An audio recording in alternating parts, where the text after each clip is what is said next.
வேகமாக சிம்சோன், இன்னும் வேகமாக. நீ கெட்டியாக பிடித்துக்கொள். நான் உன்னை இறுக்கி கட்டிக் கொண்டுதான் இருக்கிறேன். ஜாக்கிரதை, கீழே விழுந்து விடுவாய். இல்லை இல்லை, உன்னை நான் விடமாட்டேன்.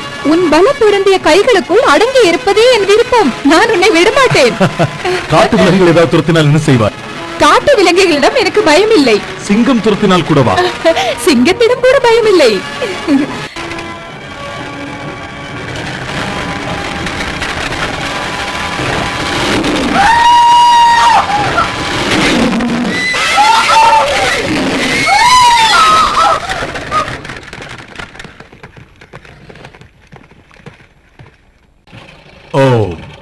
அது தாக்குவதற்கு முன்னால் அதை கொல்லுங்கள். தேவையில்லை, அது ஒரு இளம் சிங்கம். சிம்சோன்,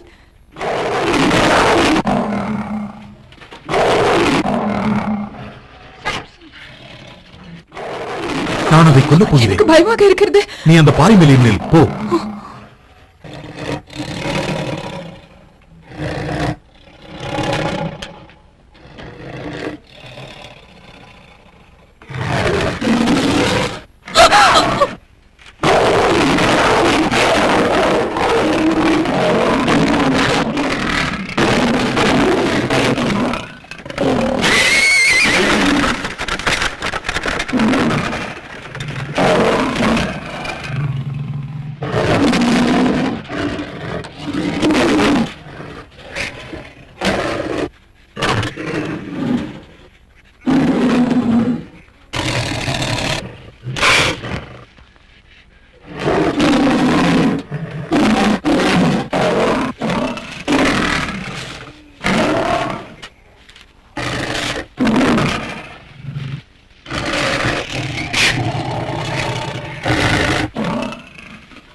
சிம்சோன்,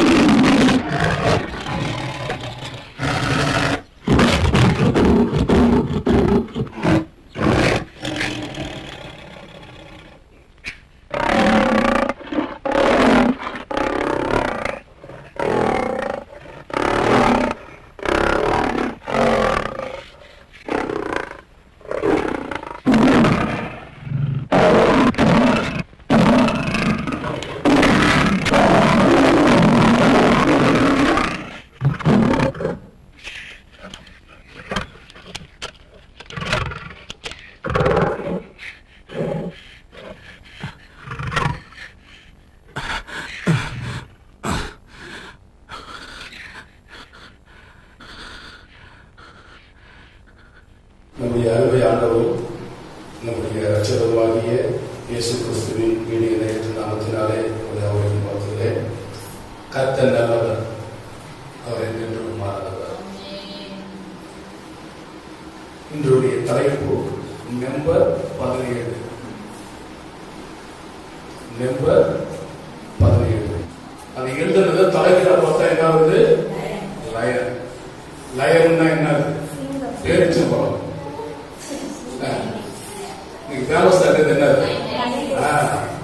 அதனால போகும்போது ஆளுக்கு ஒரு பாக்கெட் என்னது? பேரிச்சம்பழம். அந்த லயன் ஸ்டேட்ஸ் அது கிடையாது. இந்த நம்பர் 17 தான் திருப்பி பார்த்தா என்ன வரும்? லயன் வரும். லயன்னா என்னது? சிங்கம் அர்த்தம். போன வர சிங்கத்தை பத்தி ஒரு சம்பவம் சொன்னேன். என்ன சொன்னேன்? பிள்ளை என்ன சொல்லுச்சு? அப்பா, சிங்கம் நம்மளை கடிச்சு கொன்னுரும், அப்பா ஓடி போயிடலாம். அப்ப அப்பா சொல்றாரு, இது ஒரு விக்கிரகமா, இந்த சிங்கம் நம்மளை என்ன பண்ணாது, ஒன்னும் நம்மளை சேதப்படுத்தாது. அப்ப அந்த பிள்ளை சொல்லிச்சு, இந்த விக்கிரகமான சிங்கமே நம்மளை ஒன்னும் சேதப்படுத்தாதுன்னா, ஒன்னும் செய்யாதுன்னா, இந்த கல்லுல மண்ணுல செய்யப்படுகிற சாமி நமக்கு என்னப்பா செய்யும் கேட்டுச்சு. இந்த சிங்கத்தை பற்றியதான சில சம்பவங்களை இன்றைய தினத்தில் நாம் பார்ப்போம். 1 பேதுரு 5வது அதிகாரம் 8வது வசனம். 1 பேதுரு 5:8. தெளிந்த புத்தி உள்ளவர்களாய் இருங்கள். முதலாவது நமக்கு என்ன வேணுமா? தெளிந்த புத்தி உள்ளவர்களாய் நாம் இருக்க வேண்டும். தெளிந்த புத்தி நிறைய பேருக்கு இருக்கிறது இல்லை. சில சமயங்களில் பார்த்தா ஒருத்தன் குளிச்சுட்டு கிளம்பிட்டு பைபிள் தான் எடுத்துக்கிட்டு அவங்க ஒரு புத்தி வரும், நீங்க சர்ச்சுக்கு போகலாமா வேண்டாமா. அப்ப தெளிந்த புத்தினா அவனுக்கு என்ன புத்தி இருக்கும்? சர்ச்சுக்கு போகணுன்ற புத்தி வராது, தெளிந்த புத்தி. போகலாமா வேணாமான்றது என்ன புத்தி? தெளிவு இல்லாத புத்தி. நம்ம தெளிவு இல்லாதவங்களா இருக்கிறோம் அப்படின்னா ஹோட்டல்ல போனா அவன் வந்து என்ன பண்றான், ஒரு லிஸ்ட் கொடுத்துறான். உனக்கு தெளிந்த புத்தியா நீ சொல்லு, உனக்கு சிக்கன் வேணுமா, மட்டன் வேணுமா, பிரியாணி வேணுமா, என்ன வேணும்னு அவன் லிஸ்ட் அடிச்சு கொடுத்துறான். அதை பார்த்து தெளிவா சொன்னதான் அவன் சமைச்சு கொடுத்தா நமக்கு என்ன பண்ண முடியும், கொடுக்க முடியும். இப்போ தெளிந்த புத்தி உள்ளவர்களா இருங்கள். டீ கடைக்கு போனா அவன் ஒரு லிஸ்ட் வைக்கிறான். டீ, இஞ்சி டீ, காஃபி, அது போல நிறைய கொடுத்து கிரீன் டீ, அப்புறம் என்ன பண்றான் plain tea, lemon tea, 1008 tea அவன் சொல்றான். அதுல தெளிவா என்ன பண்ணணும், ஒரு டீய சொல்லு. அப்போ ஒரு டீ கடைக்காரன் ஒரு ஹோட்டல் கடைக்காரனுக்கு என்ன இருக்குது, ஒரு தெளிவு இருக்குது. அப்போ நீங்கள் நான் யாரா இருக்கணுமா, தெளிந்த புத்தி உள்ளவர்களா இருங்கள். நான் எங்கேயாவது நான் போறேன் அப்படின்னு நம்ம எங்கேயும் போக முடியாது, அதுக்கு ஒரு தெளிந்த புத்தி வேணும். நான் சென்னைக்கு போகிறேன், நான் மதுரைக்கு போகிறேன், நான் திண்டுக்கலுக்கு போகிறேன், நான் கோயம்புத்தூருக்கு போறேன், நான் புதுக்கோட்டைக்கு போறேன், ஒரு தெளிந்த புத்தி இருக்கணும். அந்த தெளிந்த புத்தி இருந்துச்சுன்னா தான் அந்த பஸ்ல ஏற முடியும், போக வேண்டிய இடத்துக்கு போக முடியும். ஏதோ ஒரு பஸ்ல ஏறிட்டு நம்ம நினைக்கிற இடத்துக்கு போக முடியாது. தெளிந்த புத்தி உள்ளவர்களா இருங்கள். எப்படி இருக்கணுமா, விழித்திருக்கிறது. எப்படி தூங்காம இருக்கிறதா, விழித்திருக்கிறது. ஜாக்கிரதை உள்ளவர்களா, எச்சரிக்கை உள்ளவர்களா. ஏனென்றால் ஆண்டவராகிய இயேசு கிறிஸ்து எப்போ வருவார்னு தெரியாது, பிசாசானவன் எப்படி வருவான்னு நமக்கு தெரியாது. அதனால எப்படிங்க, விழித்திருங்கள். ஆமென், விழித்திருங்கள். விழித்திருக்கணும். எதற்காக விழித்திருக்கணும்? ஏனெனில்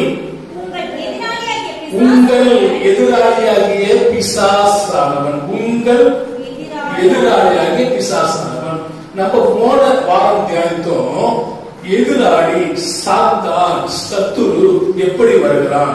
கழுகை போல பறந்து வருகிறான், சிங்கத்தை போல வகை தேடி சுற்றித் திரிகிறான், வெள்ளம் போல திடீரென்று வருகிறான். ஆனால் ஆண்டவர் இவைகளிலிருந்து நமக்கு ஜெயத்தை தருகிறார். அல்லேலூயா. இந்த சிங்கம் அவன் கெர்ச்சிக்கிற சிங்கத்தை போல வகை தேடி சுற்றித் திரிகிறவனாக இருக்கிறான். தெளிந்த புத்தி உள்ளவர்களாக இருங்கள், விழித்திருங்கள். ஏனெனில் உங்கள் எதிராளியாகிய பிசாசானவன் கெர்ச்சிக்கிற சிங்கத்தை போல எவனை விழுங்கலாமோ என்று வகை தேடி சுற்றித் திரிகிறான். அப்போ ஒரு நாய் இருக்கு, நீங்க பாருங்களேன். இங்க இருந்து என்ன பண்ண 10வது ஓடும், அங்க 10வது இங்க ஓடியாது. அதான் போல சொல்லுவாங்க, நாய்க்கு வேலை இல்லை, நிக்கவும் நேரம் இல்லை. அது ஏன் ஓடுதுன்னு அதுக்கு தெரியாது. இங்க இருந்து சும்மா ஓடும், அங்க போயிட்டு அங்க இருந்து இங்க ஓடியாது. நமது வாழ்க்கை அப்படியாக இருக்கக்கூடாது. நமது வாழ்க்கை எச்சரிப்பு உள்ளதாய், நமது வாழ்க்கை சாத்திர உள்ளவர்களாய் காணப்பட வேண்டும். ஏனென்றால் உங்கள் எதிராளியாகிய பிசாசானவன் கெர்ச்சிக்கிற சிங்கத்தை போல எவனை விழுங்கலாம் என்று வகை தேடி சுற்றித் திரிந்து கொண்டிருக்கலாம்.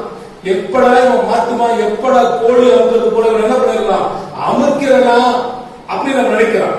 ஏன் இந்த இடத்துல இந்த வசனத்திலே சாத்தான் சிங்கம் போல் வருவான் என்று சொல்லப்பட்டிருக்கிறது? பொதுவாக சிங்கம் எல்லா மிருகங்களை விட வலிமை வாய்ந்ததாய் காணப்படும்.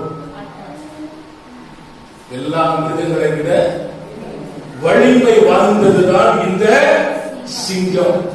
இதனுடைய நிறம் எப்படி இருக்கு தெரியுமா? மஞ்சள் கலர். கண்கள் எப்படி இருக்கும்? கண்ணு கண்ணு கண்ணு கண்ணு கண்ணு வைக்காதமா, இந்த கண்ணு சிங்கத்துடைய கண்ணு எப்படி இருக்கும்? சும்மா தீப்பொறி போல அவருடைய கண்கள். அதுக்கு 2 பக்கம் என்ன இருக்கும்? குதிரைக்கு இருக்கிறது போல அதனுடைய அழகு, அதனுடைய கர்ச்சனையை பார்த்தாவே என்ன இருக்கும்? பூனை என்ன பண்ணும்? தூங்கிக்கிட்டே இருக்கும், அப்படியே முடிக்கும். அதே போலதான் இதே குணம் கொண்டதுதான், தூங்கிட்டு இருக்கிற போல இருக்கும். நம்ம எதையும் என்ன பண்ணிட முடியாது, அதை மீறி பண்ணிட முடியாது. காட்டிக்க ராஜா சிங்கம். மோப்ப சக்தி ரொம்ப ஜாஸ்தி இந்த சிங்கத்துக்கு. என்ன சக்தி? மனுஷனுக்கும் மோப்ப சக்தி நிறைய இருக்குது. யாரு வீட்டுல கருவாட்டு குழம்பு, யாரு வீட்டுல மீன் குழம்பு, இன்னைக்கு கறி வளர்க்கிறாங்க, மீன் வளர்க்கிறாங்க அப்படின்றது என்ன பண்ணிடும் தெரிஞ்சிருது. அதனால செத்து போன உடனே பச்சை வச்சு அடைச்சிடறான். இதுக்கு மேல எந்த வாசனையும் பிடிக்க முடியாது. ஒட்டு கேட்கிற காருக்கும் செஞ்சு வச்சிடறான். பேசுறதா வாய்க்கு மேல பேசுற வாய் இழுத்து வச்சு கட்டிடலாம். திருடுற கையை கட்டிடலாம். திருடிட்டு ஓடுற காலை கட்டிடலாம். எங்கேயும் தப்பிக்க முடியாது. சும்மா தேவையானதை எல்லாத்தையும் கொண்டு வந்து தன்னுடைய கெபிக்குள்ள வைக்கிறார். சிங்கமாகப்பட்டது தனக்கு பசி வந்தால் மாத்திர வேட்டையாடும். அது எந்த சிங்கம்? காட்டுல இருக்கிற சிங்கம். நான் சொல்ற சிங்கம் இது கெச்சிக்கிற சிங்கம் சாத்தான். இது கிடைக்க விளங்கிக்கிட்டு திருப்தி அடையாத சிங்கம். இது கிழக்கு சிங்கம், பல்லு போல சிங்கம், மென்னு திக்க முடியாது, அப்படியே விழுகிறோம். எனவே எதிரே பிசாசன் என்ன பண்ணுவான்? எனவே இது பல சம்பவங்கள் பரிசுத்த வேதாகமத்தில் சொல்லப்பட்டிருக்கிறது. நீங்க சர்க்கஸ் எத்தனை பேர் பார்த்துட்டீங்கன்னு தெரியாது. யாராவது பார்த்துருக்கீங்க சர்க்கஸ்? இந்த சர்க்கஸ்ல பாத்தீங்கன்னா கரடி இருக்கும், புலி இருக்கும், சிங்கம் இருக்கும், யானைகள் இருக்கும், நாய்கள் இருக்கும். எல்லா உலகங்களையும் முன்பதாக இருக்கிற சர்க்கஸ்ல இருந்தது. இப்போ மிருகங்களை சித்திரவதைப்படுத்துறாங்க, வதைப்படுத்துறாங்கன்னு சொல்லி அதை தடை பண்ணி வச்சிருக்கிறாங்க. உயிரியல் பூங்கால நீங்க போய் பாத்தீங்கன்னா இந்த சிங்கங்களை எல்லாம் நீங்க பார்க்கலாம். இந்த சிங்கங்களை பாத்தீங்கன்னா அந்த சிங்கத்தின் வாயில என்ன பண்ணுவாங்க? தலையை விட்டு எடுப்பாங்க. அந்த சிங்கம் அவனை ஒண்ணும் படுத்தாது, சேதப்படுத்தாது. ஏன்னா அதுக்கு பயிற்சி கொடுக்கப்பட்டிருக்கிறது. அதை பயிற்சி கொடுக்காததான இடங்களிலே நார்த் இந்தியாவில் ஒருத்த போய் மாட்டும்போது சிங்கம் என்ன பண்ணுச்சு? கடிச்சு கொதறிடுச்சு அவன். எனவே நாம் சாக்கிரதை உள்ளவர்களாக இருக்க வேண்டும். ஏனெனில் உங்கள் எதிராளியாக பிசாசானவன் கெட்சிக்கிற சிங்கத்தை போல யாரை விழுந்ததாமோ என்று வகை தேடி சுற்றி திரிந்து கொண்டிருக்கிறான். அந்த சாத்தான் எந்த ரூபத்தில் வருகிறானா? சிங்க ரூபத்தில் வருகிறான். சிங்க நடைகள் இருக்கிறது. சிங்கத்தை குறித்து பல சம்பவங்கள் சொல்லப்பட்டிருக்கிறது. இன்றைய தினத்தில் நாம் எதை குறித்து தியானிக்கிறோம் என்றால், சிங்கத்தை யார் கொன்றது? இவ்வளவு வலிமை வாய்ந்ததான சிங்கம், நல்ல பேர் புகழ் பெற்றதான சிங்கம், காட்டுக்கு ராஜாவாகிய சிங்கம். அதை என்ன பண்ணுறது? லயன் என்று சொல்லி இருக்கிறார்கள். எனக்கு ஸ்ரீலங்காவில் முழுவதும் பாத்தீங்கன்னா சிங்கம் என்கிறதான ஒரு பெயர் இருக்கிறது. மலேசியாவில் ஒரு பகுதியில் எனக்கு டைகர் என்ற பெயரும், இன்னொரு பகுதியில் சிங்கம் என்ற பெயரும் இருக்கும். இங்கேயும் சிலர் சிங்கம் பாராட்டிப்பாங்க. காரணம் எதுக்காகனா, இந்த கர்த்தருடைய வார்த்தைகளை கொடுக்கும் பொழுது அந்த புனை பெயரை எனக்கு சிலர் கொடுத்திருக்கிறார்கள். போகட்டும், இந்த சிங்கத்தை கொன்றவர்கள் யார் என்பதை குறித்து சில சம்பவங்களை நாம் பார்க்கலாம். நியாயாதிபதிகளின் புத்தகம் 14வது அதிகாரம் 4வது வசனம் 5வது வசனமும் வாசிப்போம். அப்படியே சிம்சோனும் அவன் தாயும் தகப்பனும் திம்னாத்துக்கு போக புறப்பட்டார்கள். அவர்கள் திம்னாத் ஊர் திராட்சை தோட்டம் மட்டும் வந்த பொழுது, இதோ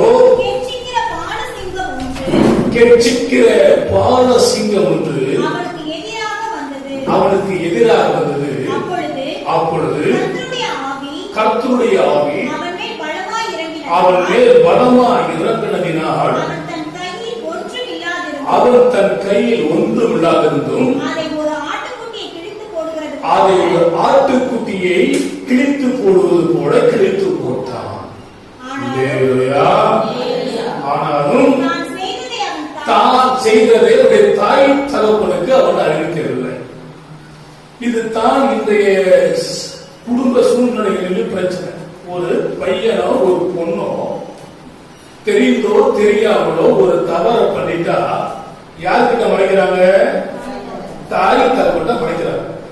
இந்த தாய் தகப்பட்ட மறைக்கிறதுனால தான் உங்களுடைய விளைவு என்ன இருக்குது? பின் விளைவுகள் பயங்கரமான ஒரு விளைவுகளாய் மாறியிருக்கிறது. இப்போ இந்த சிம்சோன், அதற்கு பொருள் சூரியனை போன்றவன். சிம்சோன் என்றால் சூரியனை போன்றவன். சூரியனை ஒரு 11 மணி 12 மணிக்கு நம்மளால என்ன பண்ண முடியாது, பார்க்க முடியாது. கண்ணு என்ன பண்ணுது, கூசு. ஆனா என்ன பண்றாங்க, கண்ணுக்கு கண்ணாடி போட்டு என்ன பண்றாங்க, பார்க்கும் பொழுது இந்த சூரிய கிரகணம் சந்திர கிரகணம் வரும் பொழுது என்ன பண்றாங்க, ஒரு கண்ணாடியை வச்சு பார்க்கிறாங்க. அடிப்பான தேவனுடைய பிள்ளைகளே, இந்த சிம்சோன் என்பவன் சூரியனை போன்றவன். தான் கோத்திரத்தான். அந்த தான் கோத்திரத்தில் பிறந்தவன் மனோவாவின் மகன். ஆனால் தேவனால் வாக்குத்தத்தம் செய்யப்பட்ட குழந்தை இந்த சிம்சோன்.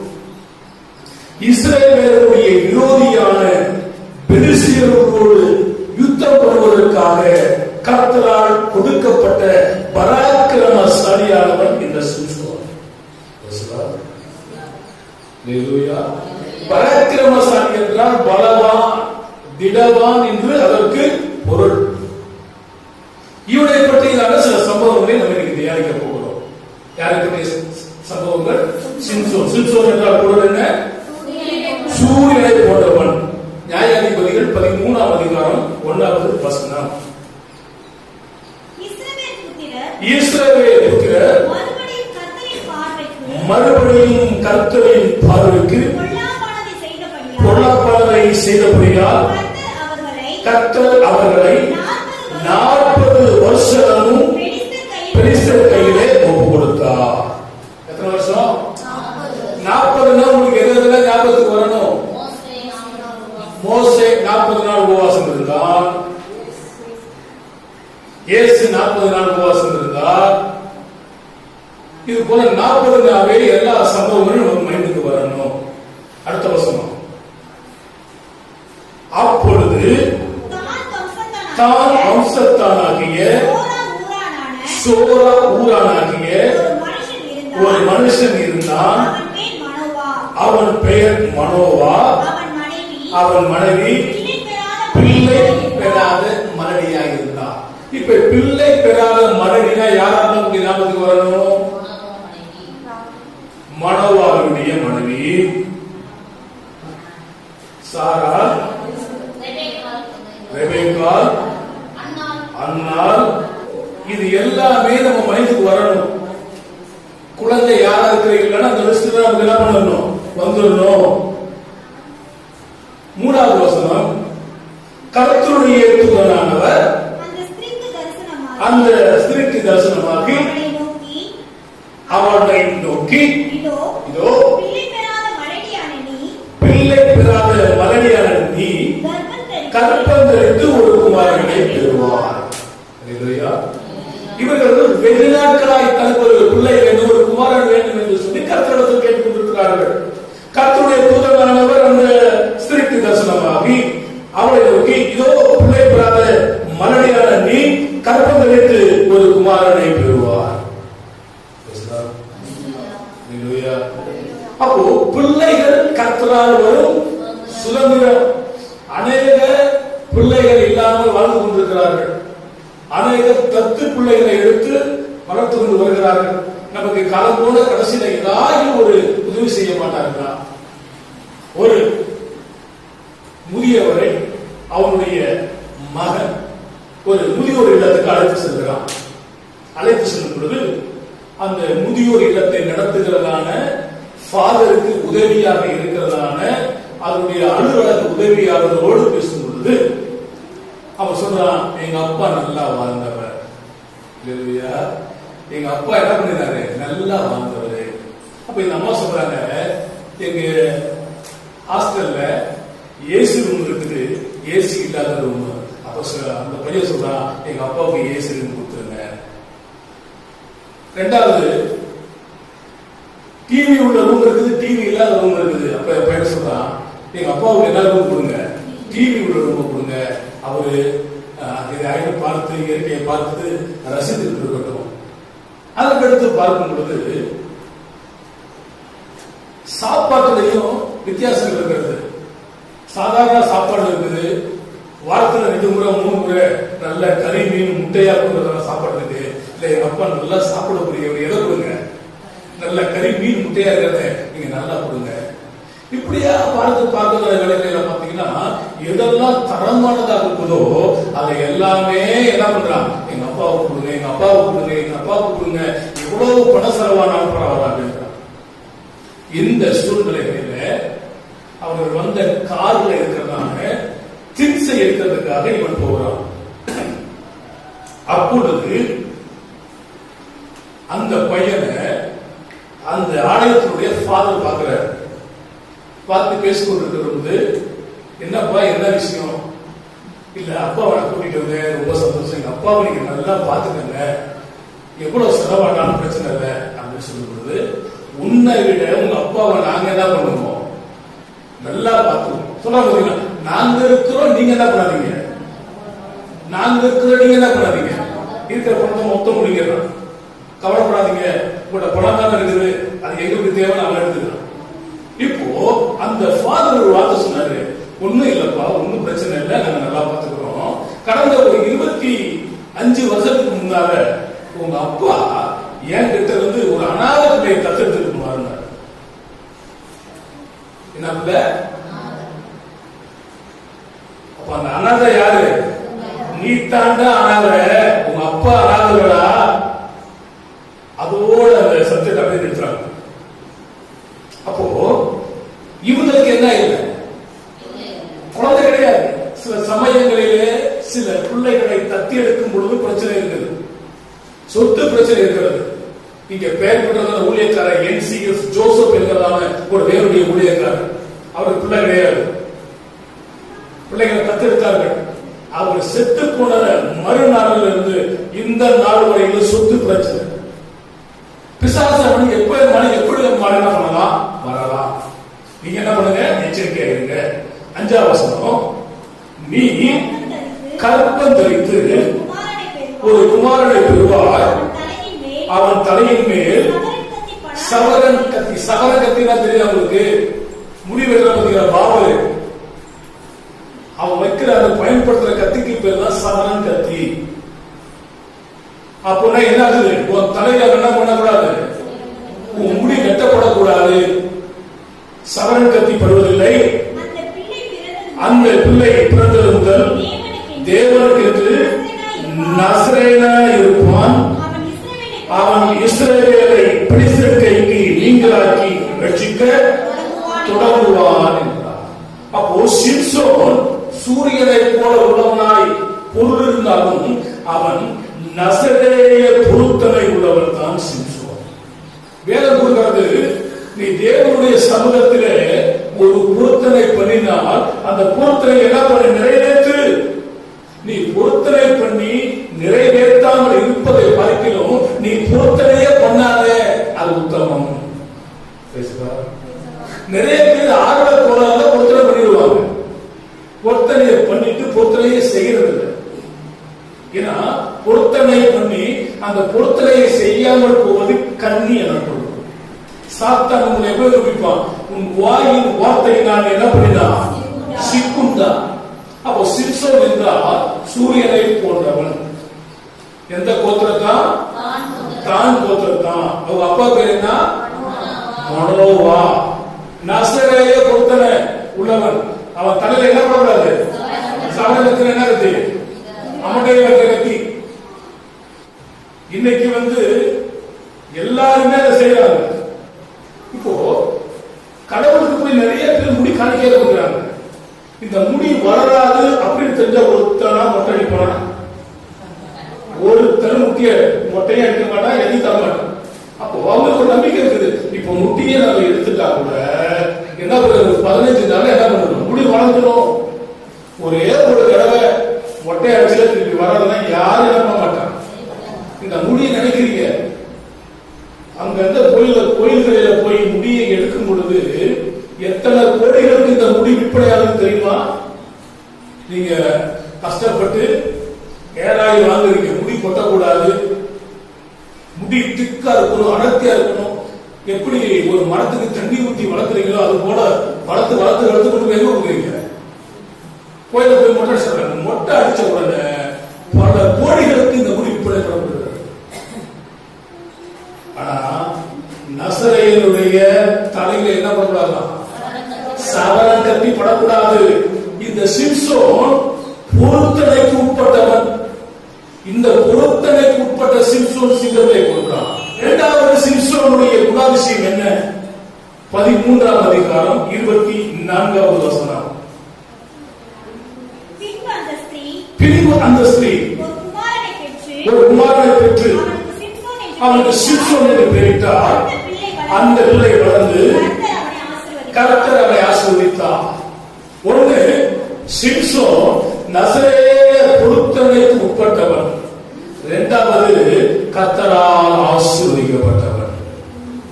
அதுக்கு ஆமென் நீங்களே சொல்லுங்க. அவன் யாரால் ஆசீர்வதிக்கப்பட்டவனா? ஆமா, பைபிள் சொல்லுது, வானத்தையும் பூமியையும் உண்டாக்குனவரான கர்த்தர் சீயோனிலிருந்து உன்னை ஆசீர்வதிப்பாராக.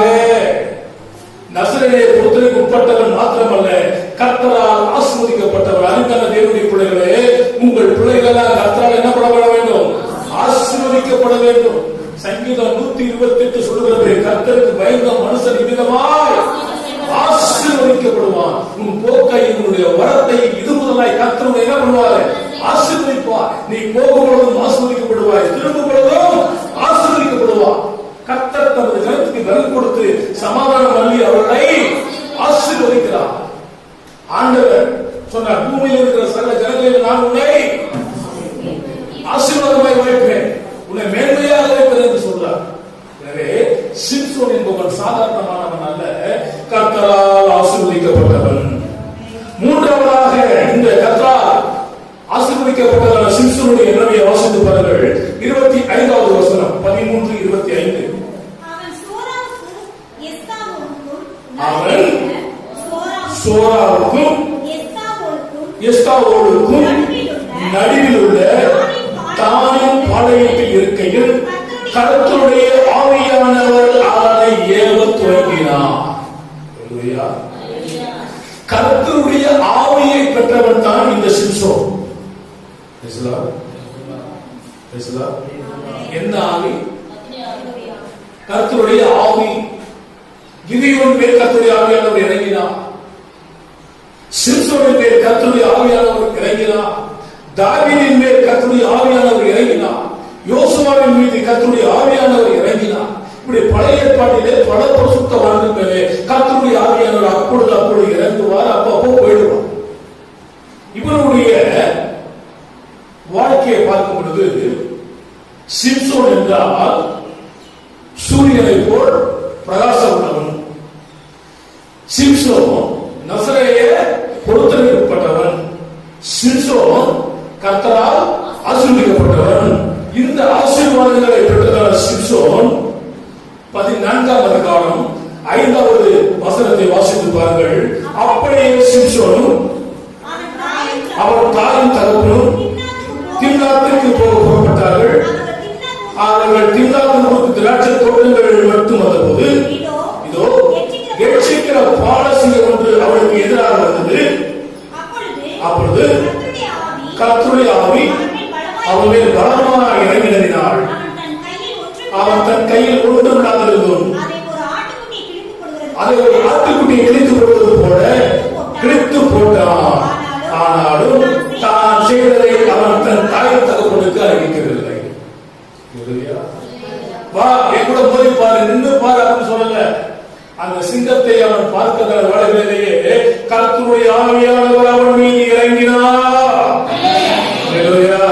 யாருக்கு இறங்கினாவா? கர்த்தருடைய ஆவியானவர் இறங்கினார். அவன் கையில ஒண்ணுமே கிடையாது. நம்ம கரப்பாம்பூச்சி அடிக்கிறதா தொடர்பத்தை தேடிட்டு இருக்கிறோம். தெரியல இல்லையா? ஒரு பாம்பு அடிக்கிறதுக்கு பெரிய குச்சை பார்க்கிறோம், அல்லது அதை குத்துறதுக்கு ஏதாவது பார்க்கிறோம். சிங்கம் நாங்க என்ன பண்ணிடுவோம்? நம்மள ஆள் நம்ம எங்க இருக்கிறது தெரியாது, அட்ரஸே தெரியாது. சிங்கமாகப்பட்டது மனிதனை விட 4 மடங்கு வலிமை வாய்ந்ததுதான் சிங்கம். 4 மடங்கு. அதை ஒருத்தர் அடிக்கலாம், வீட்டுக்கு போனா ஒருத்தர் இன்னொருத்தர் சேர்த்து அடிக்கலாம், 2 பேர் அடிக்கலாம். 10 பேர் அடிக்கிறது, 15 பேர் அடிக்கிறது என்ன பண்ண முடியாது.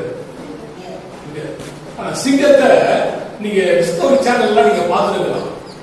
இந்த மான்களை வேட்டையாடுவதை, எருமை மாடுகளை வேட்டையாடுவதை, கழுதைகளை, வரி குதிரைகளை வேட்டையாடுவதை நீங்க பார்க்கலாம். அழகா போயிட்டு அந்த காலை பின்கால என்ன பண்ணிடும், கட்டி விட்டுரும். கட்டி விட்டுச்சுன்னா இது தடம் பொருள் உருள் அது மேல பாய்ந்து அடிச்சு கொண்டு அதை குசிக்கும். ஆனா சிங்கத்தை ஜெயிக்கணும் மறந்தா முடியாது. ஆனா அந்த சிங்கத்தையே கொன்றவன் சிம்சோன். காரணம் என்ன? கர்த்தருடைய ஆவியானவர் இறங்கினார். அப்ப சிம்சோன் மேல் இறங்கின ஆவியானவர் நம்ம மீது இறங்க மாட்டாரா? சிம்சோன் சிங்கத்தை கொன்றது போல நம்ம எதிராளியாக சத்துருவை ஜெயிக்க முடியாதா? ஜெயிக்க முடியும். அது கர்த்தருடைய ஆவியானவர் மேல என்ன பண்ண வேண்டும்? கர்த்தருடைய ஆவியானவர் நீங்கள் ஒப்பு கொடுக்க வேண்டும். பொண்ணும் இல்லை வெள்ளையும் இல்லை, என்கிட்ட உள்ளதை தர நசரேயனாகிய இயேசுவின் நாமத்திலே எழுந்து நட. அது ஆவி வேணும். பரிசுத்த ஆவிக்கு காத்திருக்கிற அனுபவம் வேணும். பரிசுத்த ஆவியுடைய வல்லமை வேண்டும். அந்நிய பாஷைகளை பேச வேண்டும். தீர்க்க தரிசனங்களை உரைக்க வேண்டும். வியாக்கியானங்களை சொல்ல வேண்டும். கர்த்தருடைய ஆவியானவர் ஊற்றப்பட்டு அந்த அனுபவம் நமக்கு வேண்டும். அடுத்ததாக இந்த சிம்சோன் எப்படியாப்பட்டவன்? 15ஆம் அதிகாரம் 14வது வசனம். அவன் லேகி வரைக்கும் வந்து சேர்ந்த போது பெலிஸ்தியர் அவனுக்கு விரோதமாய் ஆரவாரம் பண்ணினார்கள். அப்பொழுது கர்த்தருடைய ஆவி அவன் மேல் பலமா இறங்கினதினால் அவன் புயங்களில் கட்டியிருந்த கைகள் நெருப்பப்பட்ட நூல் போலாகி அவன் கட்டுகள் அவன் கையை விட்டு அறுத்து போயிற்று. 15ஆம் வசனம். உடனே அவன் ஒரு கழுதையின் பச்சை தாடையை எடுத்து கொண்டு தன் கையை நீட்டி அதை எடுத்து அதனாலே 1000 பேரை கொன்று போட்டான். 16ஆம் வசனம். அப்பொழுது சிம்சோன் கழுதையின் தாடையினால் 1000 பேரை கொன்றேன் என்றான். கர்த்தருடைய ஆவியானவர் அப்பொழுது அவங்க வந்து இறங்குவா. இங்க கையில அந்த ஒண்ணுமே இல்ல, என்னதான் இருக்குதான்? அது வந்து நிறம் அல்ல, அப்படின்னா வேகாதது, காய்ஞ்சு போகாதது, அப்பதான் செத்து போனதான ஒரு கழுதையினுடைய தாடை எலும்பு. இந்த தாடை எலும்பு வச்சுக்கிட்டு என்ன பண்ண முடியும்? சிலர் போய் கேட்கிறாங்க கறிக்கடையில, நல்லி எலும்பா போடுங்க. என்ன போடுங்க? ஆமா, நல்லி எலும்பு போடுங்க, மூட்டி எலும்பு போடுங்க. ஒரு பாஸ்டர் சொன்னார், சேலத்தில் இருக்காரு. அவருடைய குடல் நம்ம குடலுக்கு நல்லது, அவருடைய ஈரல் நம்ம ஈரலுக்கு நல்லது, அதனுடைய மாംസം நமக்கு நல்லது, எல்லாம் நல்லது. அது நினைச்சிச்சுன்னா என்ன? எதையும் விட மாட்டேங்குது. சைனாக்காரெல்லாம் பாத்தீங்கன்னா பூச்சி புழு வந்து எல்லாத்தையும் சாப்பிடுவான், தேவை விட மாட்டான். இவன் கையில என்னதான் இருந்துச்சா? இவதான் பெரிய யுத்த வீரர். கையில இருந்தவன பச்சை தாடையை வச்சு 1000 பேரை கொன்றவன். சொல்லிட்டு வர எத்தனை பேரை கொண்டா? எத்தனை பேரை கொண்டா? இந்த 1000 நாளை இன்னொருத்தர் ஞாபகம் வரணும். யார் சொன்னது? ஆமா, என்ன சொன்னாங்க? சவுல் கொன்றது 1000, தாவீது கொன்றது 16000 அப்படி வரணும். இப்போ இவன் அவெல்லாம் யுக்தி உள்ளவன், யுத்த பயிற்சி உள்ளவங்க. யாரு? சவுல். இவன் எந்த யுத்த பயிற்சி கிடையாது. கர்த்தரே தஞ்சம், கர்த்தரே அடைக்கலம், கர்த்தரே கேடகம், கர்த்தரே நம்பிக்கை. கையில ஒரே ஒரு பச்சை தாடை எழுந்து வச்சுக்கிட்டு 1000 பேரை கொன்று குவித்தவன் Samson. Hallelujah. Praise the Lord. Berchmans கூட ஒரு பாட்டு எழுதியிருக்கிறார்.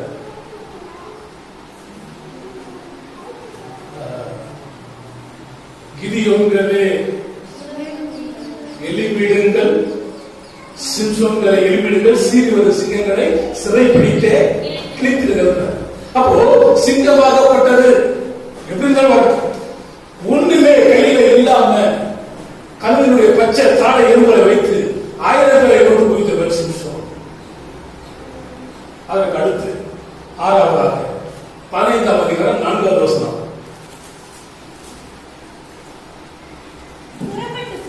புறப்பட்டு போய்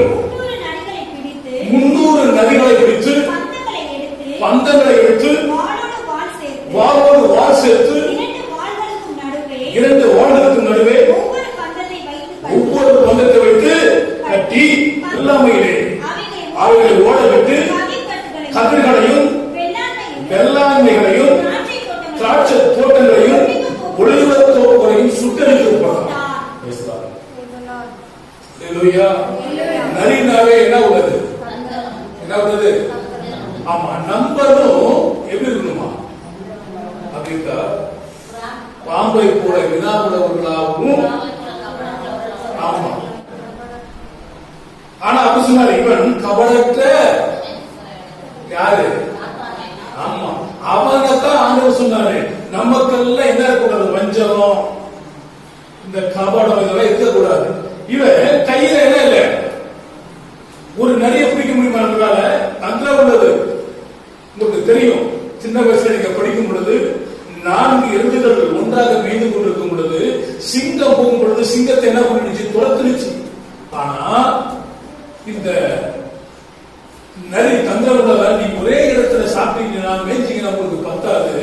4 பேர் 4 இடத்துக்கு போயிட்டீங்கன்னா உங்களுக்கு என்ன இருக்கும்? நல்ல ஆதாயம் கிடைக்கணும்னு சொல்றது. சிங்கம் வந்த பொழுது ஒவ்வொன்றும் அடிச்சு என்ன பண்ணிடுச்சு? கொன்னுச்சு. அது போல உலகத்துல சொல்றான், ஒன்றுபட்ட ஆழ்ந்து வாழ்வு. திருச்சபையில வருகிறதான மக்களுக்கு ஒரு மன ஒற்றுமை, ஏக சிந்தை இருக்கும். ஆனா இன்னைக்கு சபைக்கு வருகிறதான மக்கள் ஒருத்தரோடு ஒருத்தர் சண்டை. இதுங்க சண்டை கூட சபைக்கு வர மாட்டேங்குது. கேவலமான அந்த சபைக்கு அது வந்தா நான் வர மாட்டேன். உன் மாமனா மச்சான் யார் சண்டை போட்டா உனக்கு என்ன? நீ தேட வேண்டியது ஆண்டவர். சொல்ற அதுதான் மக்கள் நிறைய பேர் சொல்றது, அவங்க அந்த சபைக்கு வந்தா நான் வர மாட்டேன். ஏன் அவங்க பரலோகத்துக்கு வந்தா நீ வர மாட்டியா? இதெல்லாம் நம்ம யோசித்து பார்க்க வேண்டும். 300 நரிகளை பிடித்து பெலிஸ்தருடைய எல்லா வெள்ளாமைகளை என்ன அழித்து போட்டான். அவர்களை அழிப்பதற்காகவே தேர்ந்தெடுக்கப்பட்டவன் தான் யாரு? சிம்சோன். 7வது அவங்க வாழ்க்கையில் என்ன நடந்தது? 16ஆம் அதிகாரம் 3வது வசனம். சிம்சோன் நடு ராத்திரி மட்டும் படுத்திருந்து நடு ராத்திரியில் எழுந்து பட்டணத்து வாசல் கதவுகளையும் அது 2 நிலைகளையும் பிடித்து தாழ்பாளோடு கூட பேர்த்து தன் தோளின் மேல் வைத்து எவ்வளவு இருக்கிற மலையின் உச்சிக்கு சுமந்து கொண்டு வருவான். இவரை குடிச்சு கட்டி வச்சதாங்க. பெலிஸ்தர்கள் மேல வந்துட்டார்கள் என்று சொல்லும் பொழுது பல முறை கட்டி வைத்திருக்கிறார்கள்.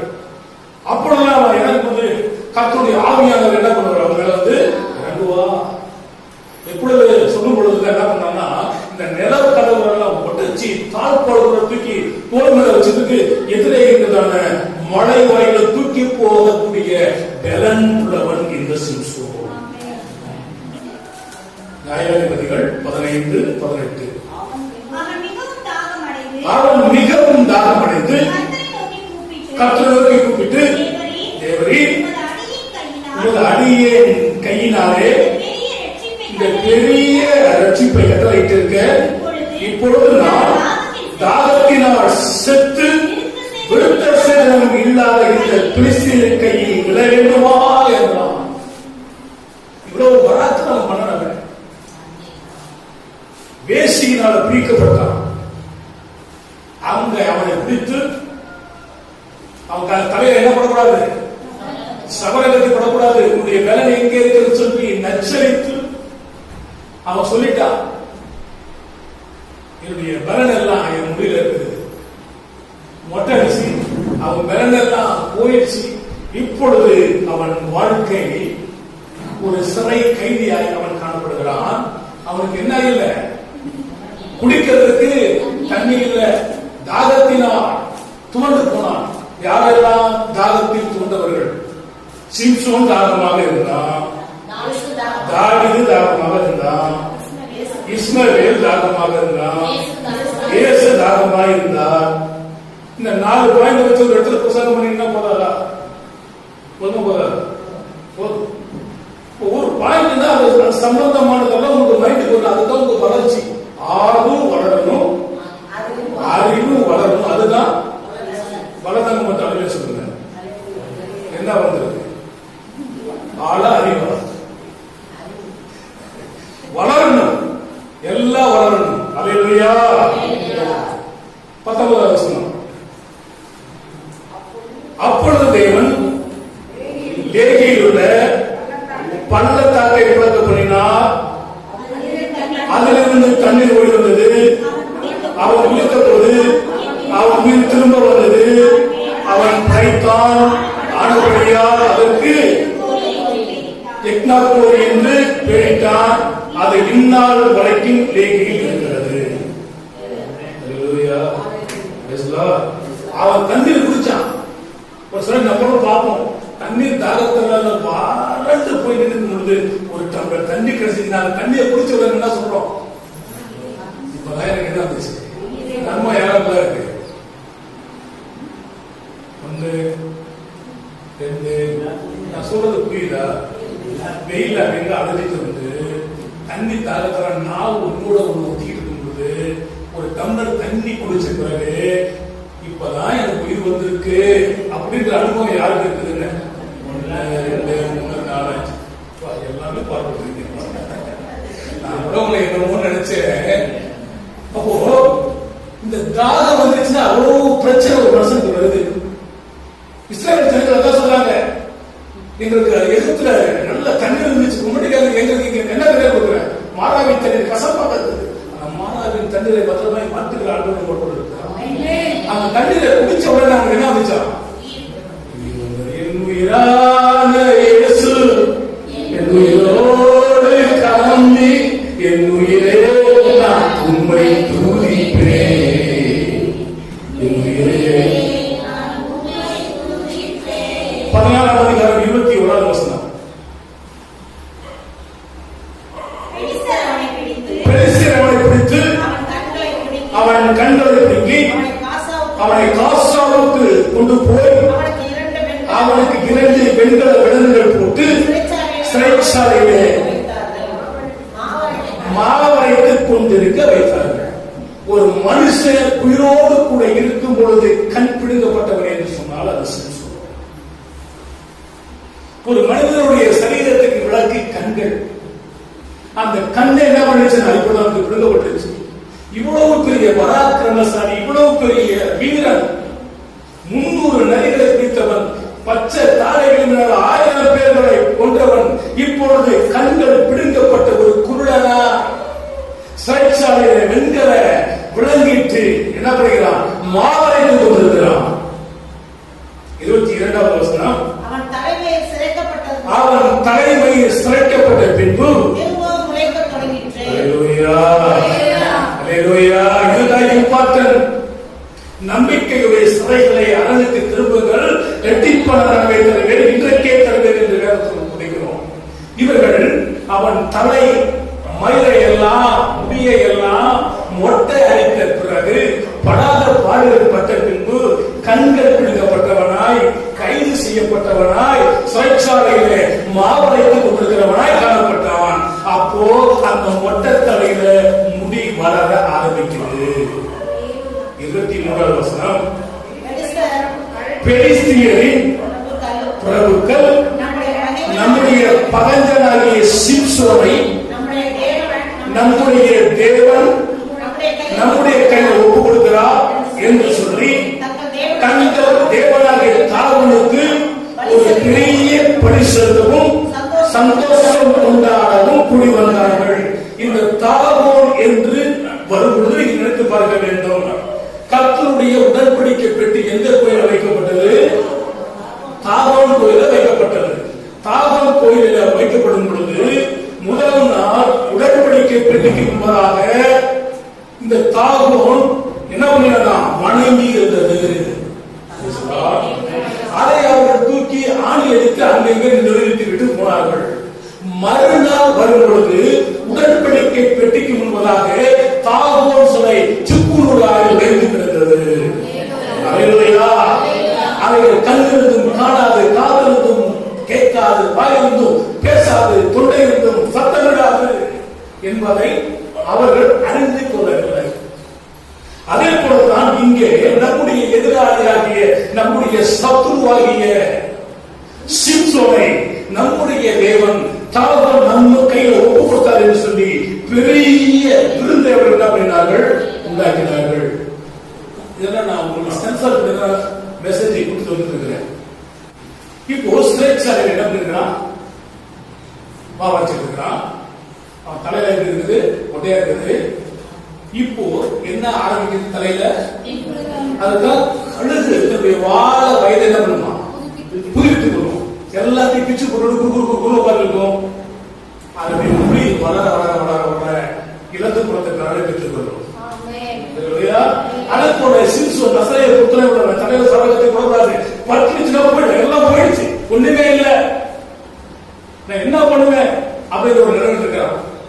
இப்பொழுதுதான் அவர்கள் நம்முடைய சத்துருவை வாங்கிய சிம்சோனை நம்முடைய தேவன் நம்ம கையில ஒப்பு கொடுத்தார் என்று சொல்லி பெரிய விருந்து பண்ணி அந்த இடத்துல ஒரு களிப்பாட்டத்தை உண்டாக்குகிறார்கள்.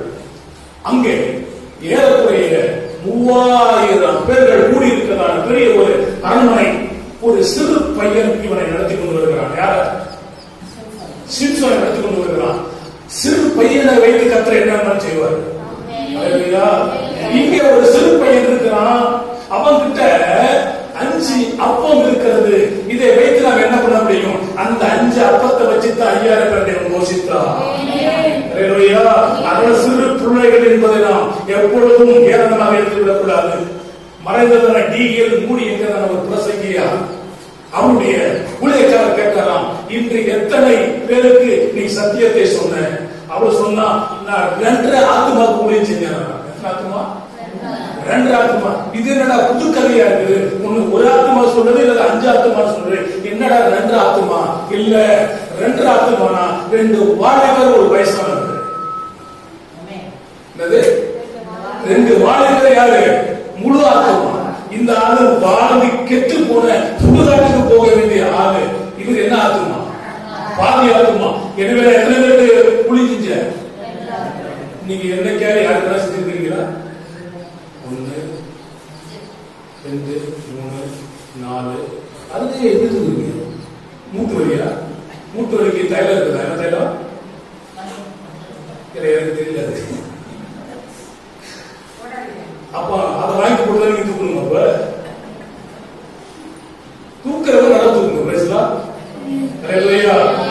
அப்ப இந்த வசனம் சொல்கிறது, இது அவனுடைய என்ன காலம்? இறுதி காலம். என்ன காலம்?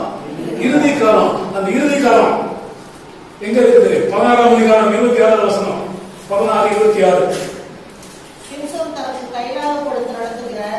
சிம்சோனுக்கு கையிலாக கொடுத்து நடக்கிற பிள்ளையானோடு வீட்டை தங்குகிற தூண்களிலே நான் சாய்ந்து கொண்டிருக்கும்படி அவர்களை நான் தடவி பார்க்கட்டும் என்றார்.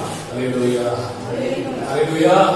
இவ்வளவு பெரிய மாளிகையா இருக்குது, இதை நான் என்ன பண்ணணும்?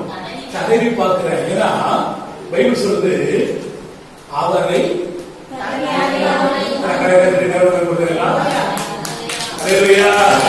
அவன் என்ன பண்ணுங்க?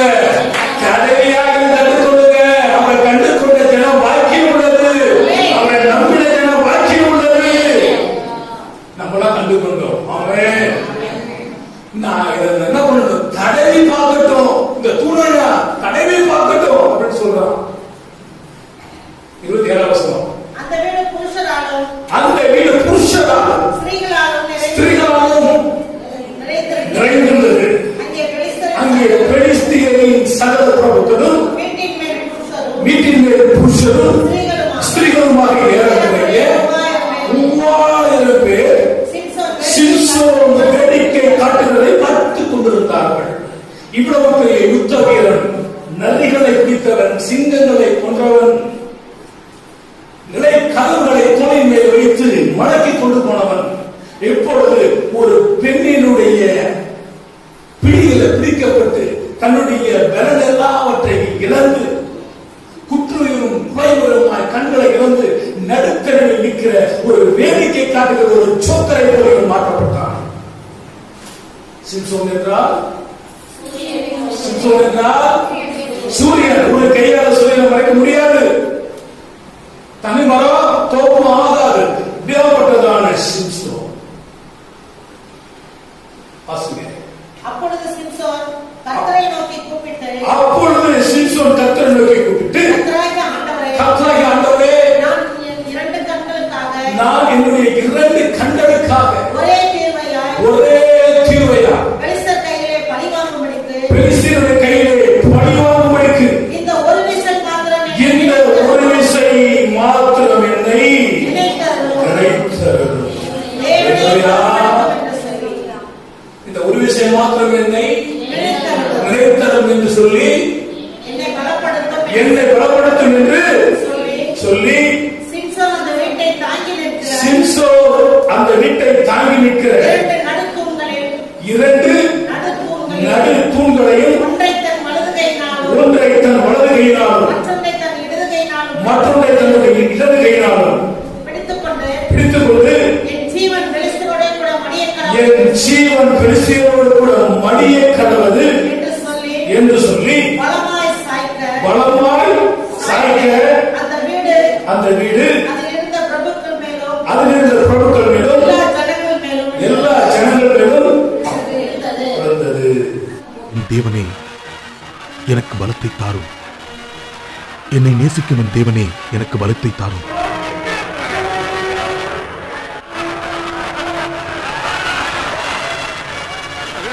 இந்த பலம் பொருந்திய தூண்களை இவன் உடைக்கப் போகிறானா?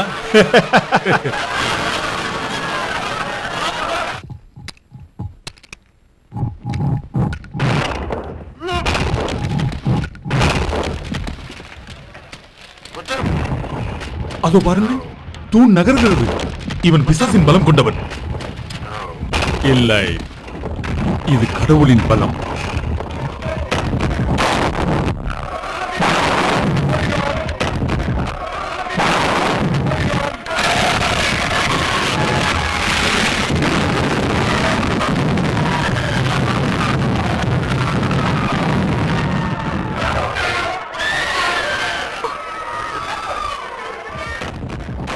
என் கண்கள் உமது மகிமையை கண்டது.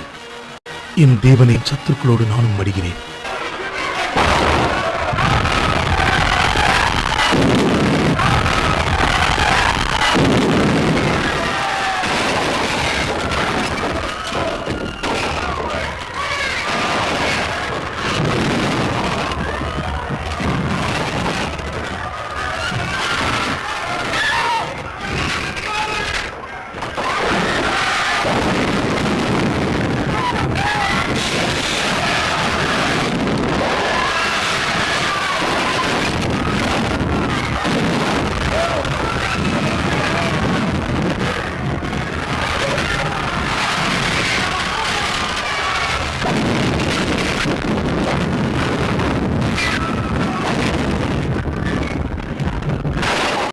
நியாயாதிபதிகள் 16 போது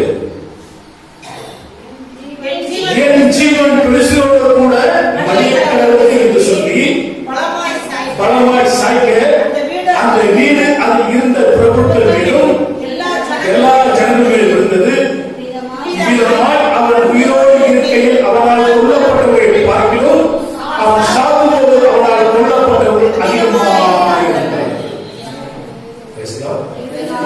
31 வசனம் சொல்கிறது, பின்பு அவன் சகோதரரும் அவன் தகப்பனும் வீட்டார் அனைவரும் போய் அவனை எடுத்துக்கொண்டு சோராவுக்கு எஸ்தாவோடுக்கும் நடுவே அவன் தகப்பனாகிய மனோவாவின் கல்லறையில் அடக்கம் பண்ணினார்கள். அவன் இஸ்ரவேலை 20 வருஷம் நியாயம் விசாரித்தான். பார்த்துக்கிறோம், இவருடைய சரித்திரத்தில் நடந்ததான சில சம்பவங்களை பார்த்துக்கிறோம். என்ன நடந்துச்சு வாழ்க்கையில? சிம்சோன் என்றால் சூரியனை கொண்டவன். இவங்க அப்பா பேரு மனோவா. என்ன கோத்திரம்? கோத்திரம். இவன் என்ன உள்ளவன்? நசரேய கோத்திரம் உள்ளவன். இரண்டாவது கர்த்தரால் ஆசீர்வதிக்கப்பட்டவன், கர்த்தருடைய ஆவி அபிஷேகத்தை பெற்றவன், பச்சை தாடை கதையில் பச்சை தாடை வச்சு 1000 கொண்டவன், 300 நரிகளை பிடித்தவன், கதவுகளை தூக்கி மலைக்கு கொண்டு வரக்கூடிய பலம் உள்ளவன், தாகத்தினால் தவித்தவன், உயிரோடு இருக்கிறது கண்கள் பிடிக்கப்பட்டவன், சிறை கைதியாக இருந்தவன் கடைசி நேரத்தில் கர்த்தரை நோக்கி பார்த்து ஜெபித்தவன், மீண்டும் தன்னுடைய உயிரை பெற்றவன். உயிரோடு இருக்கிறதை கொண்டவர்களை பார்க்கணும், சாகும் பொழுது அந்த கூட்டத்தை அழித்துக் கொண்டான். அல்லேலூயா. இவன் இஸ்ரவேலை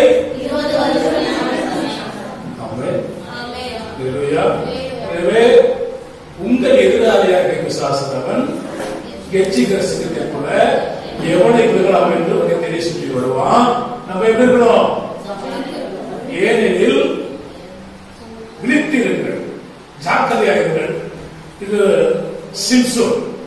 அதற்கு அடுத்த வாரத்துல சிங்கத்தை கொண்டது யார் என்று இதனுடைய தொடர்ச்சியை நாம் தியானிப்போம். கர்த்தர் உங்களையும் உங்கள் வீட்டையும் ஆசீர்வதிப்பாராக. ஆமென்.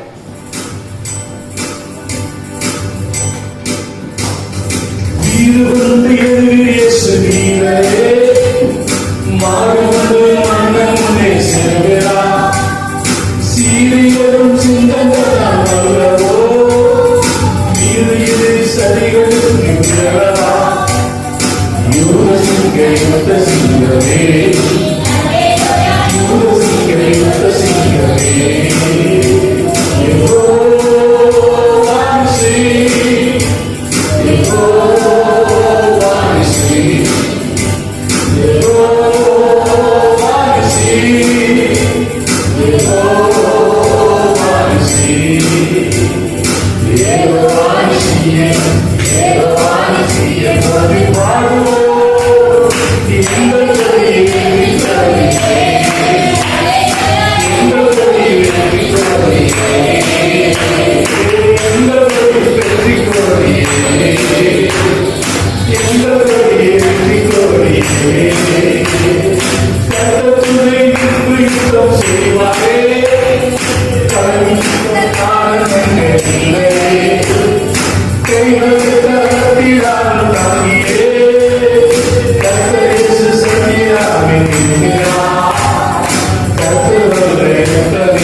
Quiero